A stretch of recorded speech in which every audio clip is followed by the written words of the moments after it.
हम उसको टिकट देंगे, आवाम को बैठा के हम डिसीजन करेंगे और आवाम को बैठा करके हम अपना नेता बनाएंगे इंशाअल्लाह।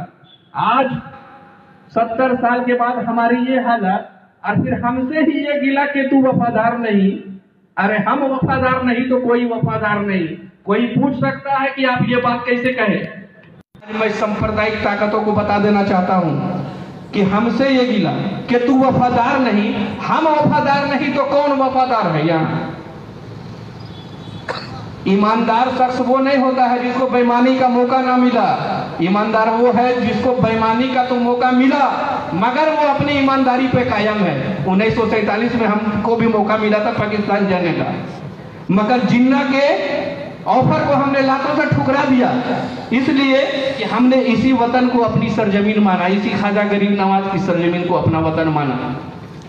अरे जिसको मौका ही नहीं मिला तो वो तो यहाँ रह ही रहा है, लेकिन हमको 1947 में मौका मिला तो हमसे बड़ा वफादार कौन होगा। मैं इन्हीं चंद लम्हों के साथ मैं अब अपने मेहमान ऑल इंडिया मजलिस इत्तेहादुल मुस्लिमीन के जावेद अख्तर साहब को दावत सुखम देना चाहता हूं कि वो डिटेल से अपनी बातों को हम आवाम के सामने रखें।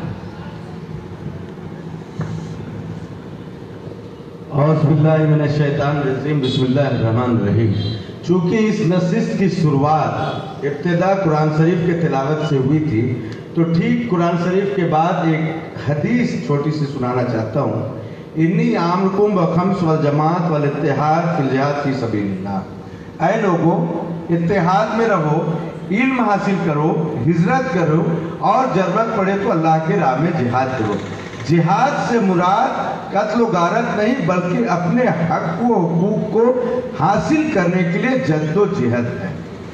इस पार्टी का नाम भी चूंकि ऑल इंडिया मजलिस इत्तेहादुल मुस्लिमीन है, इत्तेहाद की बात करती है, इसलिए हमने इस हदीस की रोशनी में आपसे बात करना मुनासिब समझा। मैं कोई तकरीर नहीं करूंगा, गुफ्तगू करूंगा। चूंकि सबसे पहले मौलाना हाफिज साहब ने जितनी मोटी बातें हमको बताई, उनकी उन अल्फाज में पूरी की पूरी बातें आ गई कि हमें हिंदुस्तान के आईन ने ये ताकत दिया है, ये हक व हुकूक दिया है कि हम क्या पहने, क्या खाएं, दाढ़ी रखें, टोपी पहने ना पहने, इसका हक व हुकूक हमें हिंदुस्तान के आईन ने दिया है। और जिस कौम की क़यादत नहीं है उस कौम के साथ हक नहीं होता है। मिसाल के तौर पे सिमडेगा जहां बैठे हैं, जेनिफर लकवा जी ने बताया कि हमको बुलाए कि हम दूसरी पार्टी से हैं, तो उन्होंने बताया कि नहीं, हम आपका समर्थन करना चाहते हैं इसलिए आपको बुला रहे हैं। उन्होंने स्वीकार किया। सिमडेगा एक रिजर्व सीट है, अधिसूचित क्षेत्र के अंतर्गत आता है। हमारे यहाँ कांके रांची में भी विधानसभा है, जो कि कांके 89% जनरल लोग हैं, लेकिन वो एससी के लिए रिजर्व है। ये भी हमारे लिए बहुत बदनसीबी है कि जहाँ जहाँ आबादी मांडर, खिजरी, जहाँ इरबा और मांझी, कांके, हुसी, रोचे, उलातू, करादू, कुच्चू, कांता, महवा टोली, बूढ़ी बागी, पिठोरिया, ये तमाम इलाके, ये भी एक षड्यंत्र के तहत, ये षड्यंत्र जो है हिंदुस्तान में रहने वाले वो 3% फासिस्ट ताकतें जो कलम के डॉट के बराबर है, डॉट पेन जिसकी 3% आबादी है, यही लिखते हैं, यही कानूनें बनाते हैं। और ये जो आप ये 20% का हिस्सा देते हैं ना, 135 करोड़ हिंदुस्तान की आबादी, 20% हम लोग हैं, 20 करोड़ आबादी मुसलमानों का।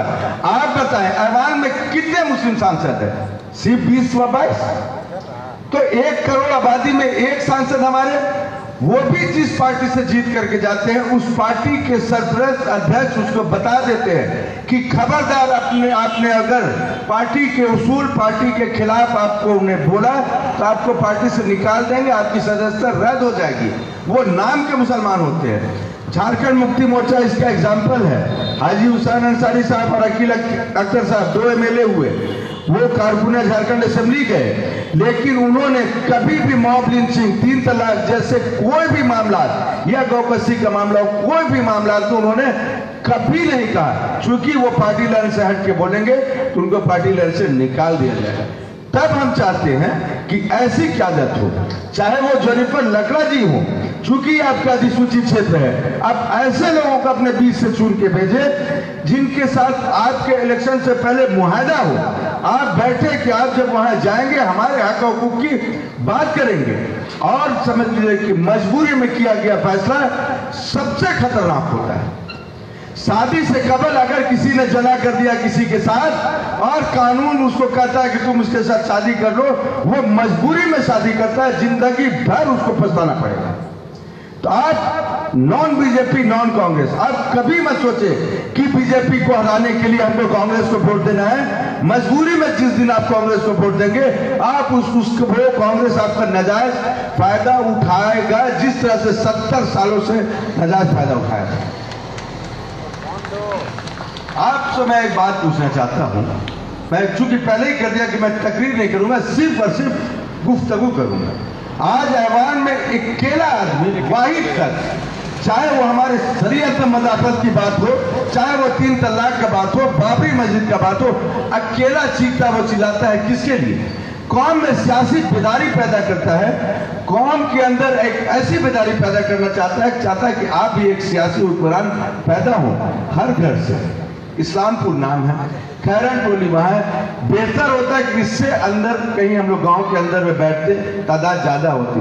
लेकिन यकीन जानिए, जिन्होंने इस प्रोग्राम को ऑर्गेनाइज किया, खुदा की कसम, अकेले भी वो आदमी बैठा होता। चूंकि मैं रांची से चल के आया हूं, अकेले भी मैं तकरीर यहां से करता, अगर वो अकेले भी सुनने के लिए मौजूद होते, मैं अकेले यहां से बोलता।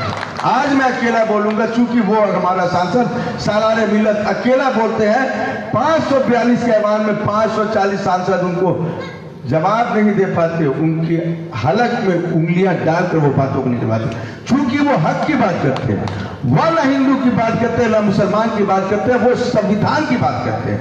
उन्होंने कहा कि जो संविधान हमको राइट दिया है वो आप हमारे हक और हुकूक को दे, उससे ज्यादा मुझे कुछ नहीं चाहिए। इसलिए मैं आप तमाम, चूंकि अभी इन्होंने कहा था कि जज्बाती हो जाते हैं, जज्बाती होना अच्छी बात है, जज्बा को अपने अंदर रखिए, बाकी चीजों को दबा के रखिए। इंशाल्लाह जिस दिन जरूरत हो उस दिन मुत्तहिद हो जाइए। और हर एक कौम, जैसे अगर अभी किसी के ऊपर, आपके ऊपर लगे ठक्का कि एक कौम के लोग इकट्ठा हो रहे हैं और कुछ अपने बारे में सोच रहे हैं, तो यह बता दे, हर कौम के लीडरान ने अपने अपने कौमों को अपने अपने कायद और उसूल बनाकर हुकूमत की। मायावती ने हरिजन जो 11% आबादी है, यूपी में 15 साल तक की हुकूमत की है। लालू प्रसाद यादव ने यादवों को इकट्ठा करके बिहार में 20 साल तक हुकूमत किया है। उसी तरह से बंगालियों में आपकी ममता बनर्जी ने बंगालियों को इकट्ठा करके अपन मानुष अपन माटी करके वो उसने हुकूमत की है। तो हम में क्या कमजोरी है कि हम अपने कौम को इकट्ठा नहीं कर सकते हैं, हम अपने कौम को मुत्तहिद नहीं कर सकते। मुत्तहिद हो और हिकमत अमली से काम ले। हिकमत इसलिए कह रहा हूँ, हिकमत अमली अल्लाह के रसूलुल्लाह सल्लल्लाहु अलैहि वसल्लम ने फरमाया कि हिकमत से काम ले। आप ऐसे कोई मुस्लिम कैंडिडेट पैदा कर नहीं सकते, खड़ा कर नहीं सकते। आप देखिए कि नॉन बीजेपी और नॉन कांग्रेस जो कैंडिडेट है, आप उनके साथ हिकमत से जाएं और अपने जीत के हक और हुकूक को हासिल करें। क्योंकि काफी तकरीरें हो गई, बातें तो बहुत से करना था, वक्त भी निकल रहा है और हम लोग को वापस रांची जाना है, इसलिए बाकी तमाम बातें डिटेल से आपको मैं, क्योंकि लोगों का स्टेज में बैठे लोगों का तारुफ नहीं करवा पाया, इसलिए कि मुझे हदीस से शुरू करनी थी। हदीस और कुरान की इजाज़त नहीं देता कि कुरान और हदीस से पहले किसी इंसान की बात हो। वाक़िअ दाना अल्हम्दुलिल्लाह रब्बिल आलमीन।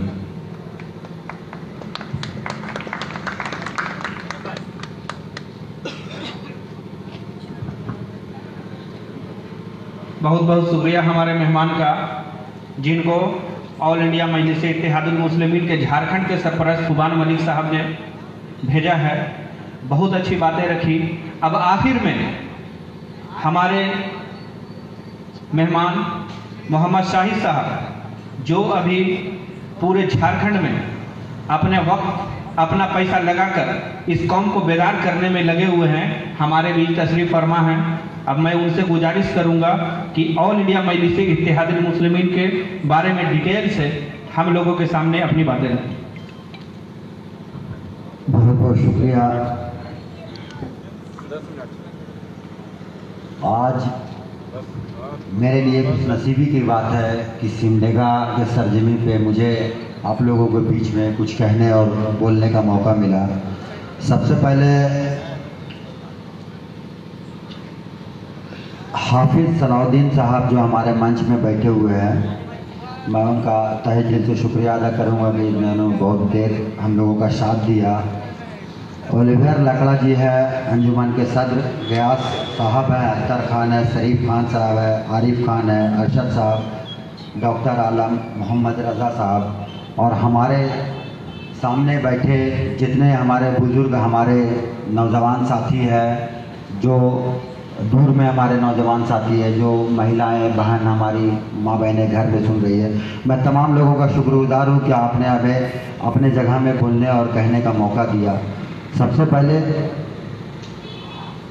मैं एक छोटी सी बात आप लोगों के बीच में रखना चाहूँगा। वही कातिल, वही शाहिद, वही मुंसिफ ठहरे, अकरबा मेरे करे कत्ल का दावा किस पर।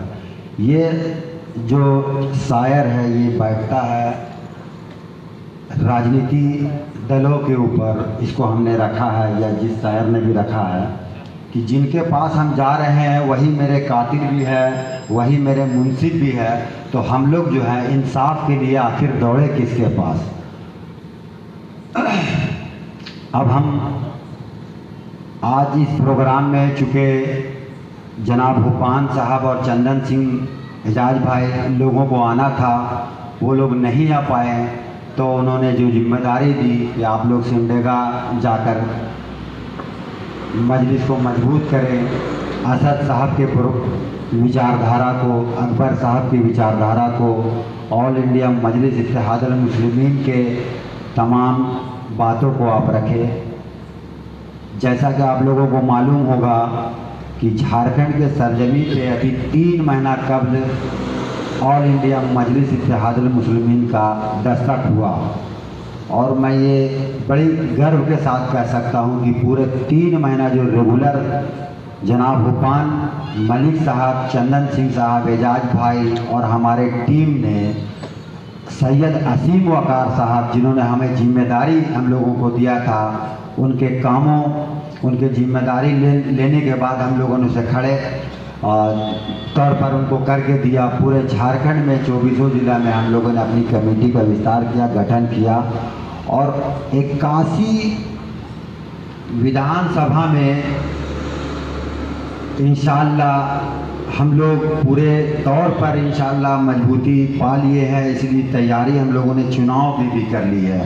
अब अगर मजलिस ये चाहेगी कि झारखंड में इस बार चुनाव लड़ा जाए तो इंशाअल्लाह ताला लड़ेगा, मगर ये फैसला, ये फाइनल फैसला जो है हमारे कायद, हमारे सदर जनाब बैरिस्टर असदुद्दीन ओवैसी साहब को लेना होगा। अब रही बात झारखंड की सरजमी पे झारखंड की हालात को बताना, तो हमें लगता है कि वो तमाम चीज़ें जो मैं आपको बताऊंगा वो चीज़ आप लोगों को बीच से गुजर चुकी होगी, देख चुके होंगे, सुन चुके होंगे। फिर भी मैं एक बार दोबारा दोहरा देना चाहता हूँ। सबसे पहले बात कि मैं मजलिस का हेडलाइन को बहुत सारे लोगों ने जो बताया तो लगा कि हमको बता देना चाहिए। ऑल इंडिया मजलिस इत्तेहादुल मुस्लिमीन सिर्फ मुसलमानों की पार्टी नहीं है। इस गलत फहमी को आप लोग दूर हटा दीजिए, क्लियर कर लीजिए। ऑल इंडिया मजलिस इत्तेहादुल मुस्लिमीन मुसलमानों के साथ आदिवासियों का भी पार्टी है, दलितों का भी पार्टी है, हिंदुओं का भी पार्टी है। पार्टी जब बनता है तो इसका जो विस्तार होता है वो एक प्रोटोकॉल होता है, एक संविधान के तहत आता है, ये तमाम लोगों को लेके चलता है। मगर सर्वप्रथम मुसलमानों की बात इसलिए उठाई जाती है कि सच्चर कमेटी ने, रघुनाथ मिश्रा कमेटी ने ये सिद्ध कर दिया, ये साबित कर दिया कि हिंदुस्तान के अंदर में मुसलमानों की स्थिति बद से बदतर है। इसलिए हमारी बात, हमारी हक हकूक़ की लड़ाई सड़क से लेकर सदन तक असद साहब या फिर अकबर साहब या उनके तमाम लीडरांस जो करते हैं तो ये उनकी मजबूरी है। दूसरी बात, कि 70 सालों से हिंदुस्तान में जो हमारी स्थिति रही वो बद से बदतर स्थिति हो गया है। यह आप लोगों से छुपा नहीं है। आज़ादी के समय में, आज़ादी के बाद में हमारा जो सरकारी संस्थाओं पर हिस्सेदारी था वो लगभग 25% या 22% था। आज वो हिस्सेदारी घटते घटते घटते 0.2% हो गया। अब ये अगर जिम्मेदारी इसको किसी हम अभी किसी को देंगे तो वो लेने के लिए तैयार नहीं हो रहा। पर अगर 70 साल किसी ने ज़्यादातर हुकूमत किया है तो वो हम लोगों को मालूम है और ये जानते हैं कि हमारे बाप दादाओं से लेकर हमारे उनके बाप दादाओं ने 70 साल में जो भी हमारे वंशज गुजरे हैं या हम लोगों ने भी कांग्रेस को ही वोट किया है। सबसे 80% से 90% अगर किसी ने राज किया है तो वो कांग्रेस किया। हाँ, ये बहरहाल ये एक बड़ी दुर्भाग्य की बात है कि जब से ये बीजेपी सरकार हिंदुस्तान के अंदर में आया है, मुसलमानों का तो मुसलमानों का, दलितों का, आदिवासियों का, यहाँ तक कि हिंदुस्तान के हिंदुओं का भी जीना हराम कर दिया इन लोगों ने। इस बार आप लोग अहद करें सबसे पहले कि हिंदुस्तान और झारखंड के सरजमी से ऐसी बीजेपी सरकार को जो हिंदुस्तान की गंगा जमुना तहजीब को, भारत की एकता अखंडता को, हिंदू मुसलमान को एक दूसरे से लड़वा करके, भाई भाई को लड़वा करके अपनी राजनीति सीख रहे हैं, ऐसे पार्टी को सबसे पहले हम लोगों को सत्ता से बाहर निकालना होगा। दूसरा बात कि ऑल इंडिया मजलिस इत्तेहादुल मुस्लिमीन, आपने देखा होगा कि हैदराबाद में तो छोड़िए पूरे हिंदुस्तान के अंदर में एक मिसाल कायम किया है उन्होंने। 2400 बेड का जो हॉस्पिटल बना है, जो असद साहब ने जो चलाया, वो पूरे हिंदुस्तान के अंदर में एक वाहिद जगह है हैदराबाद जहां 2400 बेड का हॉस्पिटल और मात्र 10 रुपए में आप 3 महीना तक इलाज करा सकते हैं, मुफ्त में करा सकते हैं। उसके अलावा कि अगर जिस बीमारी का इलाज में 12 लाख 15 लाख लगता है, वहाँ मात्र आप 50 से 60 हज़ार रुपये में बड़े बड़े बीमारियों का इलाज करा सकते हैं। ये सब चीज़ देख करके, दूसरी बात एजुकेशन के लाइन पे जिन्होंने काम किया, उन्होंने IAS IPS वो लोग बना रहे हैं, इंजीनियर बना रहे हैं, डॉक्टर बना रहे हैं, हेल्थ में काम कर रहे हैं, यहाँ तक कि अपने मदरसा का बच्चों को भी स्किल डेवलपमेंट के ट्रेनिंग दे रहे हैं, कंप्यूटर चलाना सिखा रहे हैं, उन लोग को इंजीनियर बना रहे हैं। तो ये सारी सुविधा हमारे झारखंड के अंदर में भी हमारे मुसलमान भाइयों के अलावा और लोगों को भी मिलना चाहिए। चूँकि झारखंड जब अलग हुआ था तो ये बोल के अलग हुआ था कि ये आदिवासी बहुल क्षेत्र है और आदिवासियों जल जंगल ज़मीन के हिस्से में है, तो आदिवासी को लोग मतलब हिस्से में छोड़ दिया गया।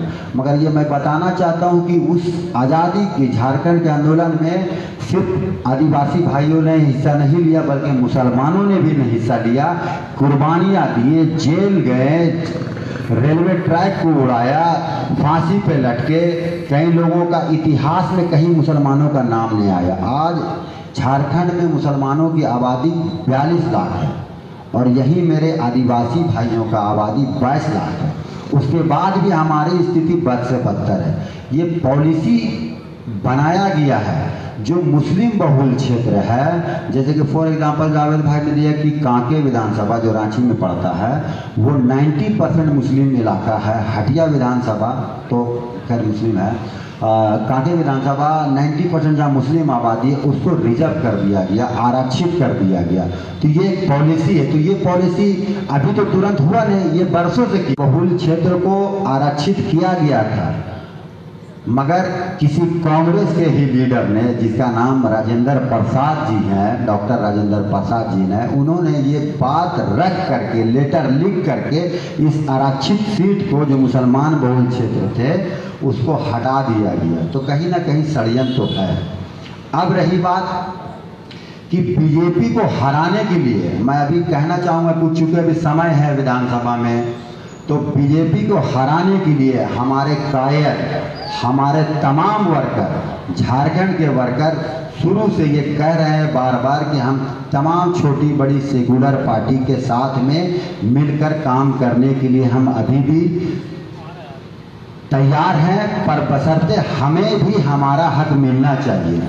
पर हमें नहीं लगता है कि ये लोग हमारे हक देंगे, क्योंकि इस बार झारखंड में जिस तरह से हम लोगों ने काम किया है पूरे 3 महीना के अंदर में, जिस तरह का कमेटी का विस्तार किया है, लाखों लाख जुड़े हम लोगों के ऑल इंडिया मजलिस इत्तेहादुल मुस्लिमीन के साथ में। पूरे लोकसभा में एक भी हम लोगों को टिकट या फिर हम लोगों को हिस्सेदारी देने की बात इन लोगों ने नहीं किया। तो उसका नतीजा इंशाअल्लाह इन लोग विधानसभा में देखेंगे और लोकसभा में भी प्रयास हम लोगों का जारी है। दूसरी बात कि 4.5 साल 5 साल बोल के जब पे बोलिए 5 साल जो दंगा फसाद झारखंड के अंदर में हुआ, मैं झारखंड की बात कर रहा हूँ, कोई कांग्रेस, कोई जेएमएम, कोई जेबीएम आपका लड़ाई नहीं लड़ा।